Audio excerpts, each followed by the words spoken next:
انسان کا شرف، اس کی عزت اور اس کا وقار علم ہے۔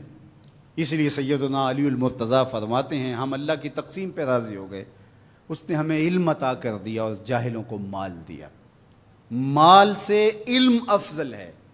حضرت عبداللہ ابن عباس رضی اللہ تعالیٰ عنہ فرماتے ہیں، ابن عساکر نے اپنی تاریخ میں لکھا کہ حضرت سلیمان علیہ السلام کو اختیار دیا گیا، چاہے مال لے لو، چاہے سلطنت لے لو، چاہے علم لے لو۔ تو انہوں نے کہا مالک مجھے علم عطا کر دے، کہا اس کے صدقے مال اور سلطنت بھی عطا کر دیے۔ یہ علم کے پیچھے پیچھے چل کے آئیں گے۔ تو علم بنیاد ہے، علم شرف ہے انسانیت کا، علم وجہ عزت ہے۔ اس لیے علم حاصل کرنا یہ زندگی کی خوبصورتی ہے، اور ہم تو جس دین سے تعلق رکھتے ہیں اس دین کا آغاز ہی اقرا سے ہوتا ہے، اور ہمیں آخری سانس تک علم حاصل کرنے کی تلقین کی گئی۔ اطلب العلم من المہد الی اللحد، آپ ماں کی گود سے لے کر کے قبر کی آخری اینٹ تک علم حاصل کرتے رہیں، اور اس کے لیے سنگلاخ پہاڑوں کا سفر بھی کرنا پڑے، صعوبتیں بھی سہنی پڑے، بلکہ فرمایا اطلب العلم ولو بالسین، اگر تمہیں چین بھی جانا پڑے تو علم تلاش کرنے کے لیے وہاں بھی جا پہنچو، راستوں کی مشقتیں سہو، تکلیفیں سہو، لیکن علم کشید کر کے لاؤ۔ یہ مومن کا گم شدہ خزانہ ہے۔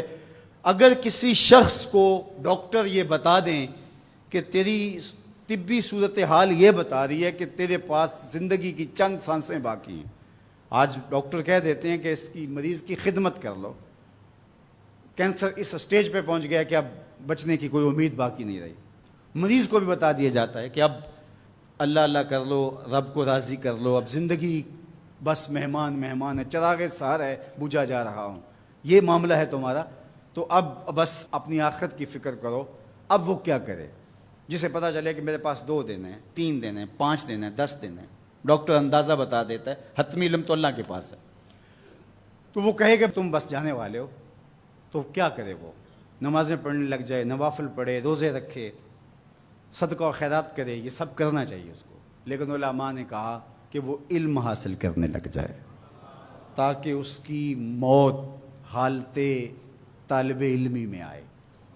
اور سنن دارمی میں روایت موجود ہے، حضور علیہ الصلوۃ والسلام کا فرمان کہ جو شخص علم حاصل کرنے میں مصروف ہوا اس لیے کہ اسلام کو زندہ کرے، فوت ہو گیا، وہ علم حاصل کرتے کرتے طالب علمی کے دوران انتقال کر گیا، قیامت کے دن اس کے اور نبیوں کے درمیان صرف 1 درجے کا فرق ہوگا۔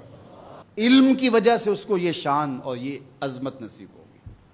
تمام علماء اس پہ متفق ہیں کہ علم عمل سے بہتر ہے، اس لیے کہ عمل صفت العبد ہے اور علم صفت اللہ ہے، صفت باری تعالیٰ ہے، صفت معبود ہے۔ معبود کی صفت عبد کی صفت سے افضل ہوتی ہے، تو علم جو ہے وہ افضل ہے عمل سے، عبادات سے۔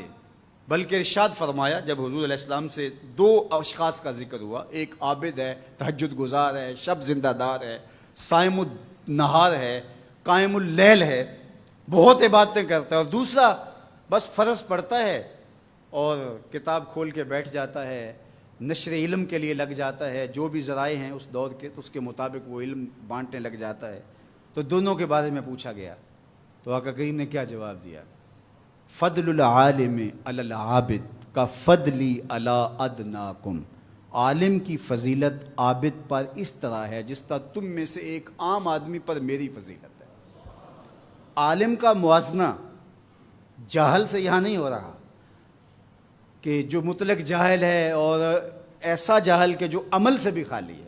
عالم کا مقابلہ یہاں بدکار سے نہیں ہو رہا، عالم کا مقابلہ یہاں کافر سے نہیں ہو رہا، تہجد گزار سے، شب زندہ دار سے اس کا موازنہ ہو رہا ہے۔ اور یہ رات کو سویا رہتا ہے لیکن دن کو نشر علم کرتا ہے، اور دوسرا راتوں کو بھی جاگتا ہے، دن کو بھی روزے رکھتا ہے، عبادات، ذکر، اذکار، تسبیح و تحلیل، زندگی کا معمول خوبصورت، صحیح معنی میں عابد ہے، زاہد ہے، تہجد گزار ہے۔